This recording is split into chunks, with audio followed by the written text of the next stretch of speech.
Okay, you're awake. First instinct, reach over and turn on the light. There isn't one.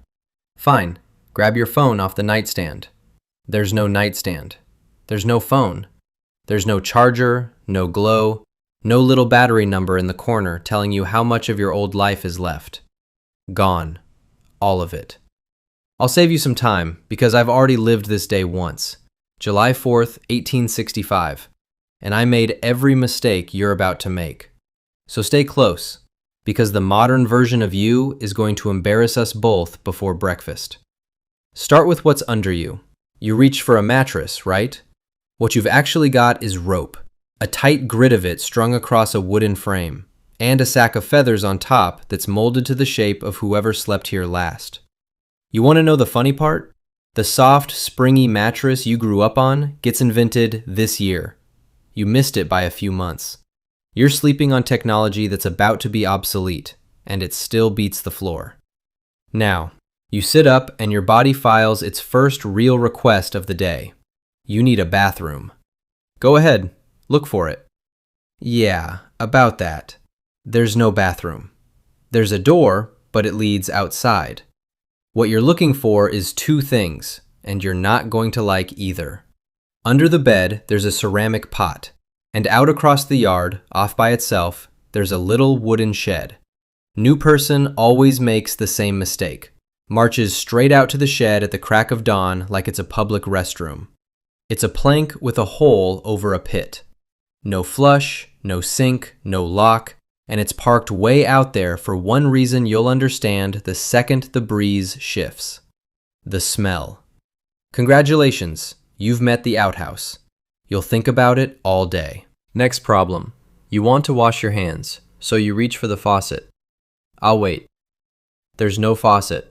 There's no pipe behind that wall. Water here lives in the ground, and the only way it gets to you is if you go get it. Bucket, rope, well, your own two arms. So you haul it up, you splash the cold on your face, and then you spot the drinking water. One pail, one dipper, the same cup everyone in the house drinks from. And here's where modern you nearly saves your own life by accident, because you hesitate. You think, is that sanitary? Good instinct. Hold on to it. Because nobody in 1865 has ever heard of a germ. They don't know water can carry anything. Getting sick is just bad luck and bad weather. And that shared dipper has sent more than one person to an early grave. Drink if you're thirsty. Just know you're rolling dice. All right, clothes. Someone laid an outfit out for you. You glance at it and think, that's a lot. It is a lot, and it's wool, in July. Here's your first instinct. It's already hot, so you dig for the lightest thing in the pile. One shirt, and you're out the door. Wrong. There is no dressing light here. You start with the underclothes, then the trousers. And now you're patting your hips for a belt that isn't there. Trousers stay up on suspenders, braces button to the waistband, and you'll fumble those buttons like a kid learning to tie his shoes. Then a vest, then a coat, cut loose and roomy, nothing like the tailored jacket you're picturing. Layers, wool, in July. Because wool is just what a respectable man wears, heat or no heat. And no, you don't get to skip the vest to cool off. A man strolling around in his shirt sleeves reads about the way a man with no pants would read to you. Drop a layer to stay comfortable, and you've announced yourself before you open your mouth. Then you head for the door bareheaded, and that's the real tell. A grown man does not step outside without a hat. It's not fashion, it's just done. And the one thing you'd never think to grab is the one thing everybody notices missing. And the gut punch. This heavy, sweaty pile is basically your entire wardrobe. People here own a few outfits, not a closet. And they don't wash the good stuff. They brush it off and air it out and wear it for years. The women of the house, by the way, are still at it, laced and caged into far more than you've got on.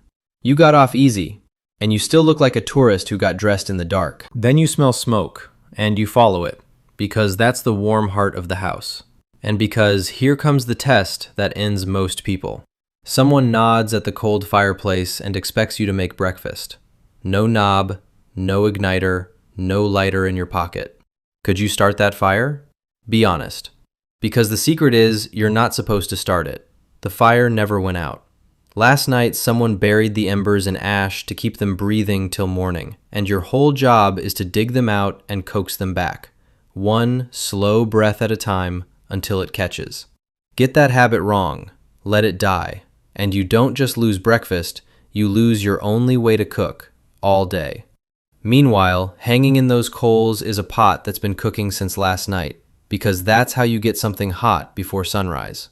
Cornmeal, thick as wet cement, a ribbon of dark molasses, maybe salt pork and eggs and cornbread. It's the biggest meal you'll get till midday, and it costs somebody hours before you ever sat down. The second it hits the table, the flies arrive. All of them. On your plate, your hands, the rim of your cup, and there's a kid standing there waving a feather fan over the food, slow and bored, like it's the most normal chore on earth. Because it is.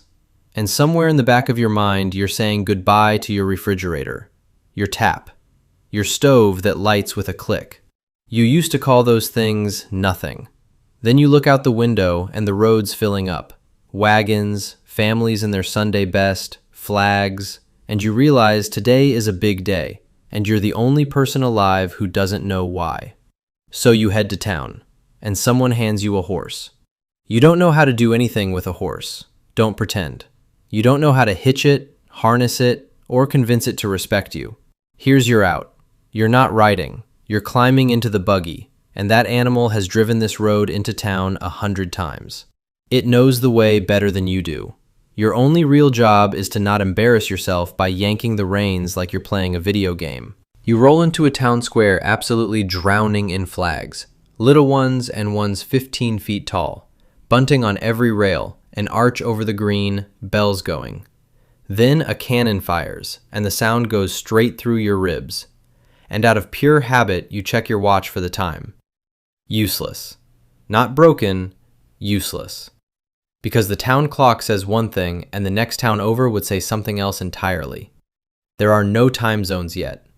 Every place runs on its own sun.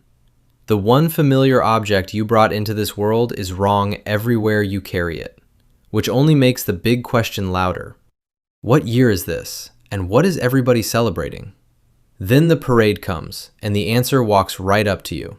Men in uniform up front, and as they pass you see them. Really see them. Some on crutches, some with a sleeve pinned flat where an arm used to be. And the crowd around you is doing the strangest thing. They're cheering, and they're crying, at the same time. And you have no idea where to stand or how to act, because you can't read the room. Is this a party or a funeral? It's both. That's the thing nobody told you. These men just came home from a war that ended this spring. Behind them, kids carry banners, and a name keeps moving through the crowd in low, grieving voices. A president, killed barely 3 months ago. This is the first 4th of July after the war, the very first one the whole country could finally share. And in the middle of the square, people are reading out loud, people who, 1 year ago, were enslaved. They read the Declaration of Independence. Then they read a second paper, the one that made them free. For some of them, this is the first Independence Day they've ever been allowed to have. A little girl says, right out loud, that she used to be a slave and now she isn't, and her whole face lights up when she says it. And across the street, a row of shutters stays bolted shut. Houses that won't open their windows to any of this. Joy and grief, freedom and ruin, standing in the same hot square at the same second. That's why the air felt like a wedding and a funeral at once. The speeches end, the crowd breaks toward food and noise, and now I need to warn you, because this is the part where people stop paying attention, and that's usually when someone gets hurt. Midday is the big meal. They call it dinner, not lunch, and don't slip up on that. They'll know you're not from around here before you've finished the sentence. Food spills out beneath the trees, a whole roast pig, pies, cakes, and then the biggest luxury on the table, cold water. Not from a refrigerator, those don't exist. This ice was hacked out of a frozen pond 6 months ago and buried under sawdust, just so somebody could enjoy a cold drink on the 4th of July. Honestly, that's one of the most impressive things you'll see all day. Then the toasts begin, 13 of them, one for each original colony. The men drift toward the saloons, the women head home, and as a man, congratulations, you're staying. You don't quietly disappear after toast number 2. Somebody will notice. Games break out everywhere. A greased pig that refuses to be caught, foot races, a hot air balloon straining against its ropes while half the town wonders if today is finally the day somebody flies away. And through all of it, gunpowder. Everywhere. Remember when I told you this was a children's holiday? I wasn't kidding. Kids are running around with firecrackers, paper torpedoes they slam against the ground, and, because apparently everyone collectively agreed this was a reasonable idea, actual pistols. You spend the afternoon wondering which bang was part of the celebration and which one means somebody needs a doctor. People get burned, fires start, accidents happen. So here's today's survival tip. Keep your head on a swivel. Meanwhile, the heat settles in like a wet blanket. No electric fan, no air conditioning, no screens on the windows.